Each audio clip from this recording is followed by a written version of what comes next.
Hello students, myself Vanna Dave from Civil Department. Welcome to our lecture of Construction Project Management.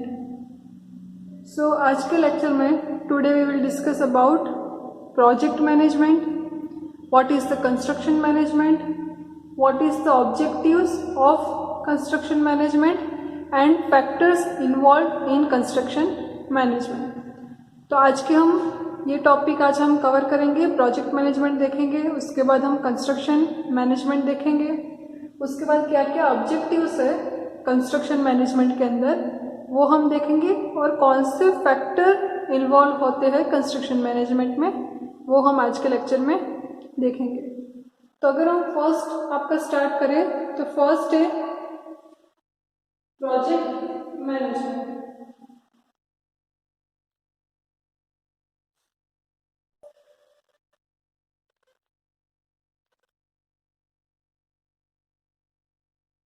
तो हम देखेंगे project management क्या है.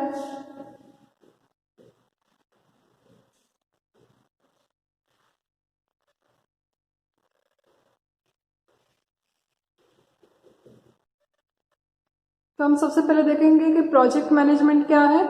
तो प्रोजेक्ट मैनेजमेंट क्या है? तो प्रोजेक्ट मैनेजमेंट है कि जिसके अंदर कोई भी प्रोजेक्ट है या फिर कोई भी फॉर्म है या फिर कोई भी इंडस्ट्री या फिर गवर्नमेंट ऑफिस है, उसके अंदर जितनी भी एक्टिविटी हो रही है उसका कोऑर्डिनेटिंग या फिर डायरेक्टिंग यानी कि उसको कोऑर्डिनेट करना हो या फिर डायरेक्शन देना हो, तो इस तरह से करें इसका जितने भी ऑब्जेक्टिव्स है या फिर जितने भी एम्स है वो कम टाइम में और कम खर्चे में हो जाए. तो इसको हम बोलेंगे प्रोजेक्ट मैनेजमेंट.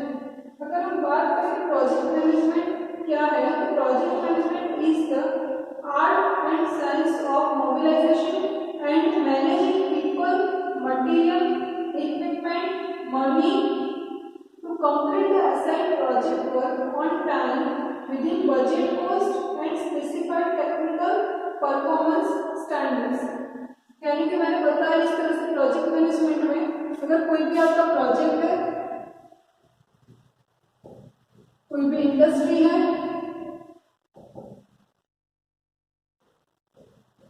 गवर्नमेंट ऑफिस है,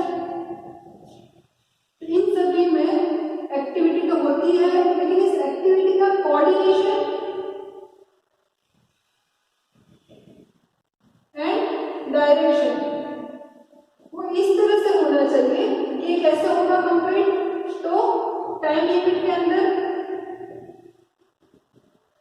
और माइनर कॉस्ट यानी कि विद इन टाइम लिमिट और माइनर कॉस्ट के अंदर ये आपका कंस्ट्रक्शन का जो भी वर्क है या फिर कोई भी आपकी एक्टिविटी है इन तीनों में से तो वो आपका कंप्लीट हो जाए. इसको हम बोलेंगे प्रोजेक्ट मैनेजमेंट.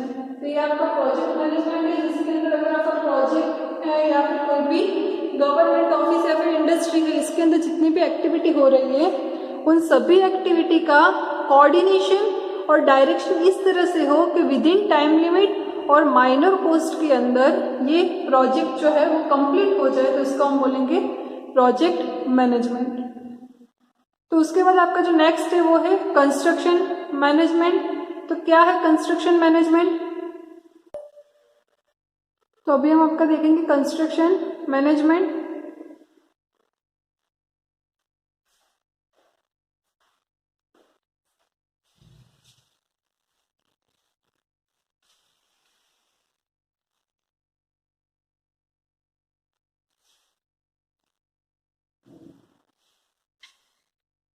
तो क्या है कंस्ट्रक्शन मैनेजमेंट?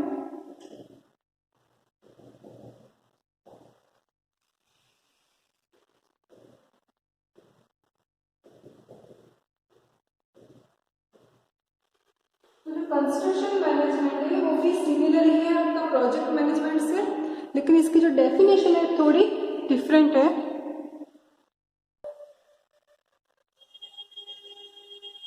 तो अगर हम देखें कि कंस्ट्रक्शन मैनेजमेंट क्या है, तो कंस्ट्रक्शन मैनेजमेंट है जिसके अंदर कोई भी अगर कंस्ट्रक्शन है उसके अंदर जो भी एक्टिविटी हो रही है उसका प्लानिंग कैसे करना है, उसका डायरेक्टिंग कैसे करना है, कोऑर्डिनेशन कैसे करना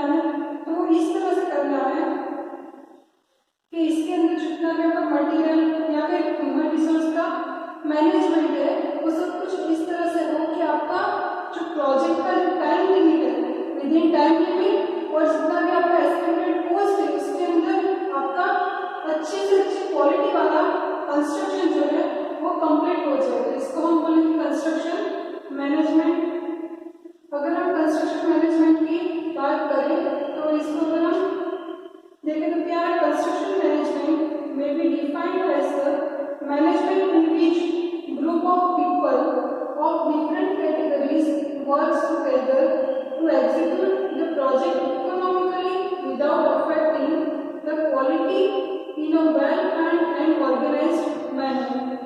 यानी कि कंस्ट्रक्शन मैनेजमेंट क्या है, तो कोई भी एक्टिविटी, कोई भी अगर फैल का प्रोजेक्ट है, उसकी जितनी भी एक्टिविटी है उसका प्लानिंग, डायरेक्टिंग, कोऑर्डिनेटिंग इस तरह से करना चाहिए कि इसका जो भी वर्क है वो विदिन टाइम लिमिट,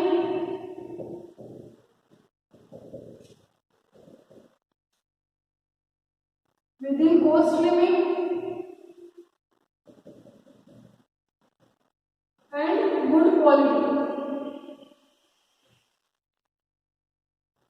मेंटेन करें।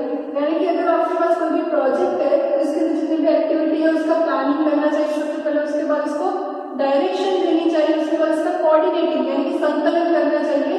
तो वो सब कुछ करने के बाद भी आपका जो प्रोजेक्ट वर्क है वो आपका विदिन टाइम लिमिट और विदिन कॉस्ट लिमिट, यानी कि टाइम जो भी दिया हुआ है प्रोजेक्ट का, सपोज आपके पास कोई वर्क है, अगर आपके पास कोई प्रोजेक्ट आ रहा है वो 2 इयर्स का प्रोजेक्ट है, तो आपको विदिन टाइम लिमिट यानी कि 2 ईयर से पहले ही प्रोजेक्ट आपको कंप्लीट कर देना है।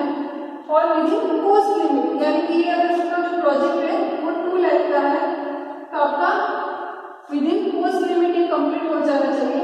और गुड क्वालिटी दैट मीन्स कि जितनी भी इसके अंदर क्वालिटी आ रही है, स्पेसिफिकेशन आ रहा है, वो सब कुछ इसके अंदर मेंटेन होना चाहिए। तो इसको हम बोलेंगे कंस्ट्रक्शन मैनेजमेंट, जिसके अंदर प्रोजेक्ट का ही एक पार्ट है, तो आपका होगा कंस्ट्रक्शन मैनेजमेंट। अभी हम देखेंगे कि ऑब्जेक्टिव्स क्या है कंस्ट्रक्शन मैनेजमेंट के, तो उसके देखेंगे हम ऑब्जेक्टिव्स ऑफ कंस्ट्रक्शन मैनेजमेंट।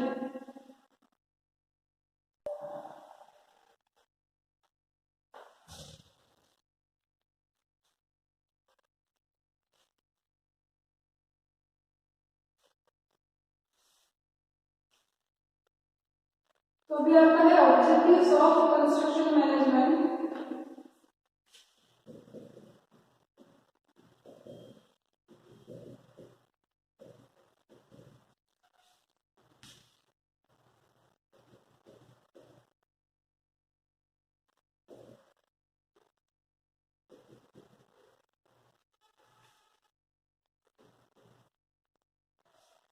तो ऑब्जेक्टिव्स क्या क्या है कंस्ट्रक्शन मैनेजमेंट के, वो हम देखेंगे।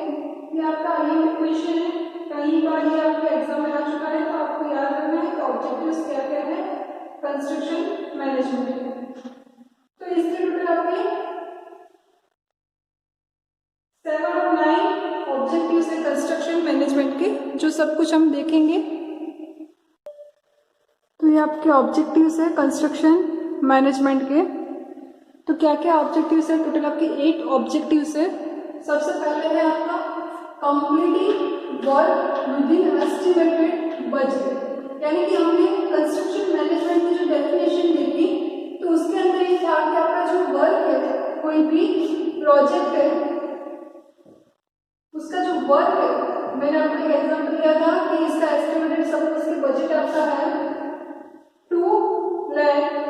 तो आपका जो भी प्रोजेक्ट है उसका जो कंप्लीट होने के बाद, वर्क कंप्लीट होने के बाद बजट है उसके अंदर ही वो कंप्लीट होना चाहिए, यानी कि completing work within estimated budget. ये आपका फर्स्ट पॉइंट है कि अगर आप कोई भी कंस्ट्रक्शन वर्क कर रहे हैं, कंस्ट्रक्शन प्रोजेक्ट मैनेजमेंट कर रहे हैं, तो जितना भी आपका एस्टिमेटेड कॉस्ट है उसके अंदर ही आपका प्रोजेक्ट कंप्लीट होना चाहिए। सेकेंड आपका है completing work within specified time, यानी कि जितना भी आपका वर्क है प्रोजेक्ट मैनेजमेंट का वो आपका स्पेसिफाइड टाइम, यानी कि अगर आपको 2 इयर्स दिए हुए हैं तो आपका 2 इयर्स में ही वो कंप्लीट हो जाना चाहिए। स्पेसिफाइड टाइम के अंदर वो आपका कंप्लीट हो जाना चाहिए। कोई भी construction within time limit complete होना चाहिए। तो ये आपका सेकेंड ऑब्जेक्टिव है ऑफ कंस्ट्रक्शन मैनेजमेंट। अगर इसके बाद हम देखेंगे तो थर्ड इसका है the quality and workmanship should be better, यानी कि कोई भी कंस्ट्रक्शन कर रहे हैं तो इसकी जो क्वालिटी और वर्कमैनशिप है वो मेंटेन होनी चाहिए। ऐसा नहीं कि आपका 2 ईयर में कंप्लीट करना है कोई भी प्रोजेक्ट, आप ऐसे ही प्रोजेक्ट को कंप्लीट कर दें। इसकी जो क्वालिटी है वो भी मेंटेन होनी चाहिए और वर्कमैनशिप है वो भी मेंटेन होनी चाहिए। तो आपका जो क्वालिटी और वर्कमैनशिप है शुड बी बेटर, वो बेटर होना चाहिए आपका कंस्ट्रक्शन मैनेजमेंट में। इसके बाद है आपका the work should be executed as per specification, यानी कि स्पेसिफिकेशन के अकॉर्डिंग ही इसका वर्क होना चाहिए।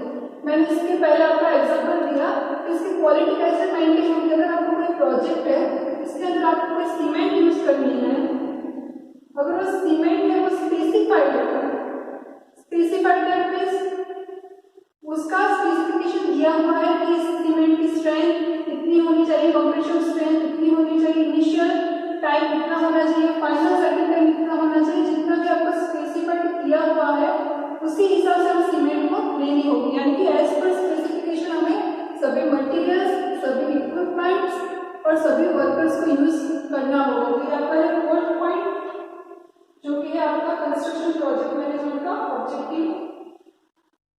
उसके बाद आपका है number 5, safe and satisfactory working condition for all the workers, यानी कि सभी वर्कर्स को उसका सेफ और सेटिस्फैक्टरी, दैट मीन्स कि उन वर्कर ने अगर कोई काम किया है तो वो काम जो भी है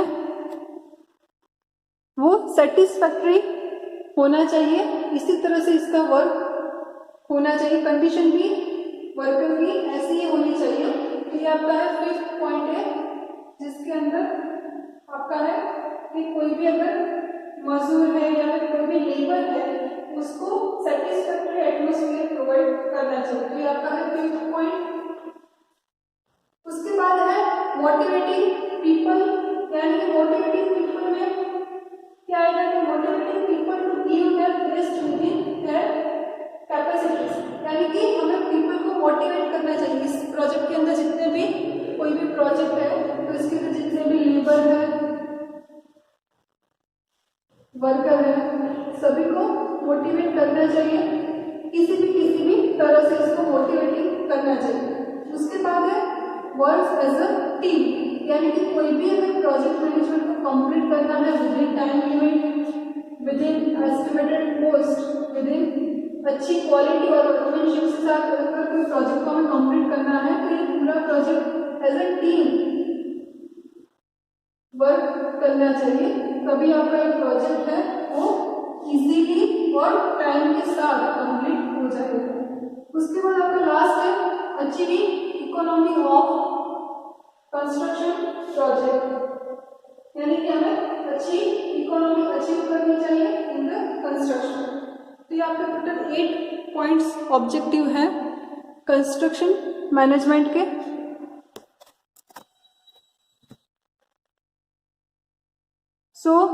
सबसे पहले है इसके completing work with in estimated budget, यानी कि एस्टिमेटेड बजट के अंदर ये पूरा वर्क कंप्लीट होना चाहिए। उसके बाद है completing work with in specified time, यानी कि जो भी स्पेसिफाइड टाइम किया है इसके अंदर आपका वर्क है वो कंप्लीट हो जाना चाहिए। उसके बाद है the quality and workmanship should be better, यानी कि वो अच्छी होनी चाहिए क्वालिटी। ऐसा नहीं है कि टाइम से पहले कंप्लीट कर दिया वर्क को लेकिन क्वालिटी अच्छी नहीं है। और कोई भी अगर इसके अंदर मटेरियल यूज कर रहे हैं, इक्विपमेंट यूज कर रहे हैं तो एज पर स्पेसिफिकेशन जो भी दिया है इसी तरह से हमें यूज करना है। उसके बाद जितने भी वर्कर इस प्रोजेक्ट के साथ इन्वॉल्व है उसको हमें सेफ और सेटिस्फैक्टरी एटमॉस्फेयर देना चाहिए जिसकी वजह से वो अच्छे से काम कर सके। उसके बाद नंबर 6 है मोटिवेटिंग पीपल, यानी कि जितने भी वर्कर्स है, लेबर से, सभी को हमें मोटिवेट करना चाहिए, किसी भी वे से हमें उसको मोटिवेट करना चाहिए। नंबर 7 है वर्क एज अ टीम, यानी कि कोई भी कंस्ट्रक्शन प्रोजेक्ट है वो बहुत ही लार्ज होता है, ऐसा नहीं कि कोई स्मॉल प्रोजेक्ट हमने ले लिया और वो इजीली होगा। इसके लिए हमें लार्ज और ह्यूज टीम भी चाहिए तो वो जितनी भी टीम है वो उससे एक साथ रहकर पूरा वर्क करेंगे तो वो इजीली कंप्लीट हो जाएगा। इसके बाद है आपका अचीव इकोनॉमी, यानी कि अच्छी हमें इकोनॉमी भी कंस्ट्रक्शन में मिलनी चाहिए। तो ये आपके हैं ऑब्जेक्टिव्स ऑफ कंस्ट्रक्शन मैनेजमेंट।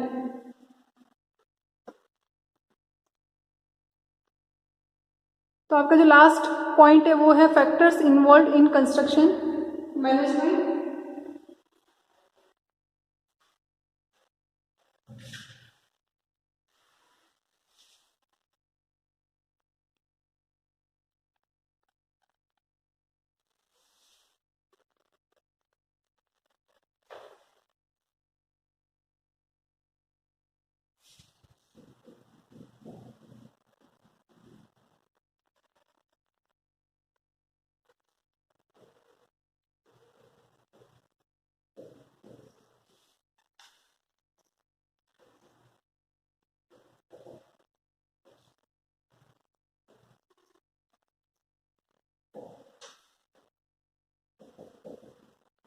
ये जो factors involve in construction management है, इसका अगर क्वेश्चन हम रिपीट या फिर अलग तरीके से देखें तो इसका है 4M। तीन मेन फैक्टर है और रिसोर्स है जिसकी वजह से कंस्ट्रक्शन मैनेजमेंट कंप्लीट होता है। फैक्टर्स क्या क्या इन्वॉल्व होते हैं, तो इसके अंदर हम 4M या फिर कोई आपका क्वेश्चन ऐसे भी हो सकता है कि 4M लिखिए, तो ये आपको लिखना है 4M। तो 4M क्यों है, इसके अंदर 4 जो भी पार्ट्स हैं वो M से स्टार्ट हो रहे हैं, जैसे कि मैन पावर है, मनी है, मटेरियल है और मशीनरी है। Man power, money, material, machinery. Clear, यानी कि 4M, यहाँ पे भी M है, M है, M है, M है, यानी कि यहाँ पे आपका होगा 4M। तो जो फैक्टर अफेक्ट करेंगे वो 4M आपके फैक्टर अफेक्ट करेंगे, जैसे कि फर्स्ट है मेन पावर, उसके बाद है मनी, उसके बाद है मटेरियल और उसके बाद है मशीनरी। तो वो कैसे अफेक्ट करेंगे, तो मैन पावर अगर अच्छा नहीं है तो आपका कंस्ट्रक्शन का प्रोजेक्ट का मैनेजमेंट है वो अच्छी तरह से नहीं होगा, क्योंकि मेन पावर के अंदर क्या आता है, तो आपका जो जितना भी वर्कर्स है या फिर लेबर्स है वो मेन पावर हो गए, तो वो अगर अच्छे सफिशिएंट तरीके से काम नहीं करते तो आपका प्रोजेक्ट वो है वो विद इन टाइम लिमिट आपका कंप्लीट नहीं होगा, तो वो आपका होगा मैन पावर। उसके बाद है मनी, यानी कि सफिशिएंट अगर आपके पास बजट नहीं है तो आपका जो कंस्ट्रक्शन का मैनेजमेंट है उसके ऊपर ये अफेक्ट कर सकता है।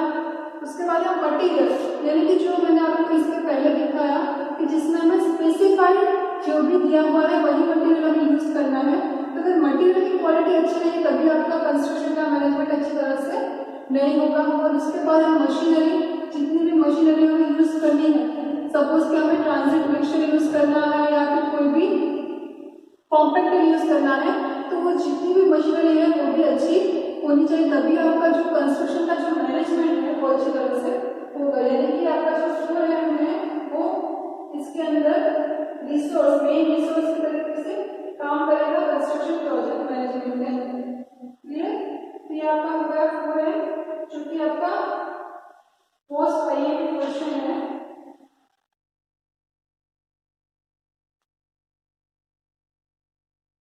सो आज के लेक्चर में आपका इतना ही है। अभी हम नेक्स्ट लेक्चर में आपका नेक्स्ट टॉपिक स्टार्ट करेंगे। So thank you for the watching everyone.